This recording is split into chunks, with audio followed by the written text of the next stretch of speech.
ఇప్పుడే country delight యాప్ని download చేసుకోండి. Download the country delight app now.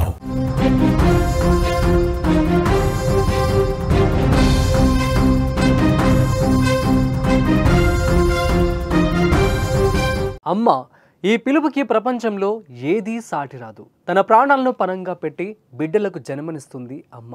అందుకే ఈ సృష్టిలో అత్యంత విలువైన మనిషి అమ్మ మాత్రమే. అయితే నేటి కాలంలో కొందరు కమ్మనైన అమ్మ ప్రేమకు మాతృత్వానికి మచ్చ తెచ్చేలా ప్రవర్తిస్తున్నారు. తాజాగా ఇక్కడ కూడా అదే జరిగింది. ప్రియుడి కోసం సొంత కూతుర్ని తల్లి చంపేసిన దారుణ ఘటన రాజస్థాన్లోని అజ్మీర్లో చోటు చేసుకుంది. రాజస్థాన్లోని అజ్మీర్లో నివాసం ఉండే అంజలికి ఓ 3 ఏళ్ల పాప ఉంది. అయితే కొన్నాళ్ళ నుంచి భర్తతో విభేదాల కారణంగా అతనికి దూరంగా ఉంటూ మరో వ్యక్తితో సహజీవనం చేస్తోంది. అయితే కొన్ని రోజుల నుంచి ప్రియుడితో అంజలికి పాప విషయంలో గొడవలు జరుగుతూ ఉన్నాయి.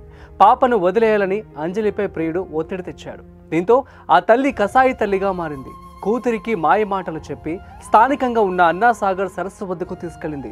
అక్కడ చాలాసేపు కూతురితో మాటలు చెబుతూ బుజ్జగించింది. అనంతరం పాప నిద్రలోకి జారుకున్న తర్వాత ఆ సరస్సులో విసిరేసింది ఆ కసాయి తల్లి. అయితే అలా కూతుర్ని చంపేసి తప్పిపోయిందంటూ అక్కడ పెట్రోలింగ్ చేస్తున్న పోలీసులకు చెప్పింది. అయితే వారు స్థానికంగా సీసీ ఫుటేజ్ను చెక్ చేయడంతో అసలు బండారం బయటపడింది. ఆ సరస్సు నుంచి పాప మృతదేహాన్ని పోలీసులు వెలికితీశారు. ఇద్దరి మధ్య అక్రమ సంబంధానికి కుమార్తె అడ్డుగా ఉందని అఖిలేష్ చెప్పడంతో రాత్రి వేళ పాపను తీసుకుని సరస్సు వద్దకు చేరుకుంది. పాప వేలు పట్టుకుని సరస్సు చుట్టూ తిప్పుతూ కబుర్లు చెప్పి అనంతరం ఆ చిన్నారి నిద్రపోయాక పాపను సరస్సులో పడేసిందని పోలీసులు నిర్ధారించారు. ఏవమ్మా అంజలి, నీ మూర్ఖత్వంతో భర్తను దూరం చేసుకున్నావు. ఇప్పుడు కూతుర్ని కూడా నీ చేత్తోనే సరస్సులో విసిరేసి చంపేశావు. ప్రేమ పేరుతో పాపకు తీయని మాటలు చెప్పావు కదా. పాపం ఆ చిన్నారి ఎన్నిసార్లు నువ్వు చెప్పే మాటలకు అమ్మా అమ్మా అని ముద్దుగా సమాధానం చెప్పి ఉంటుంది.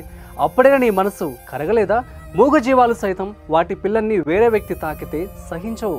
మరి 3 ఏళ్ల పాటు కంటికి రెప్పలా కాపాడుకున్న కూతుర్ని ఓ గుర్తు తెలియని వ్యక్తి కోసం చంపేస్తావా? నిన్ను నీ తల్లి అలానే చంపేసి ఉంటే నువ్వు ఇప్పుడు భూమి మీద ఉండేదానివా? అమ్మతనానికి మచ్చ తెచ్చావు కదా అంజలి. ఇప్పుడు నువ్వు సాధించిందేంటి? సమాజంలో కసాయి తల్లిగా ముద్ర వేసుకున్నావు. దోషిగా జైల్లో చిప్పకూడు తింటున్నావు. అంజలి చేసిన పనిపై మీ అభిప్రాయాన్ని కామెంట్స్ రూపంలో తెలియజేయండి.